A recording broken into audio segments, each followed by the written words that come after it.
Kwinestyon naman ng tagapagsalita ng Kamara ang panibagong biyahe ni Vice President Sara Duterte abroad. Ngayong buwan din kasi ay tumulak patungong ibang bansa ang si VP Sara, kaya inusisa ng opisyal kung ang mga biyahe ba ay para umano sa mamamayan. May report si Brigada Haji Caaminio. I-brigada mo! Brigada Live Report. Sara all. Yan ang tugon ni House of Representatives spokesperson Attorney Princess Abante matapos mapaulat na muling bumiyahe abroad si Vice President Sara Duterte. Sa abiso mula sa OVP, tumulak patungong Melbourne sa Australia si Duterte para sa isang personal trip at upang dumalo sa Free Duterte Now rally sa darating na linggo, June 22.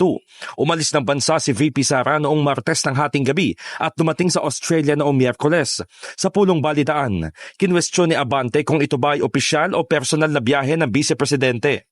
Ngunit mas importante anyang malaman kung may pakinabang ang mamamayan sa bawat biyahe nito. Lagit-lagi bilang halal na opisyal na ng bayan, yung oras mo na ginugugol sa loob at labas ng ating bansa at ito man ay pang personal o opisyal, dapat para sa taong bayan, hindi sa personal na interes.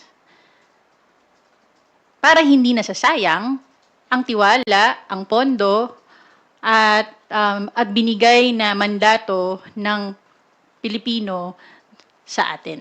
Una rito, ngayong buwan din ay nagtungo sa Kuala Lumpur sa Malaysia ang pangalawang Pangulo upang makiisa sa pagdiriwang ng Independence Day. Noong May 29 naman, bumalik sa The Hague, the Netherlands si VP Sara upang bisitahin ang amang si dating Pangulong Rodrigo Duterte na nasa detention facility ng ICC hanggang June 3.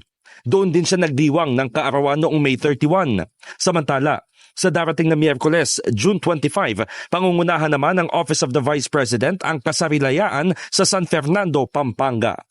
In the heart of changing lives, ako si Brigada Haji Caaminio ng 105.1 Brigada News FM Manila, The Music and News Authority.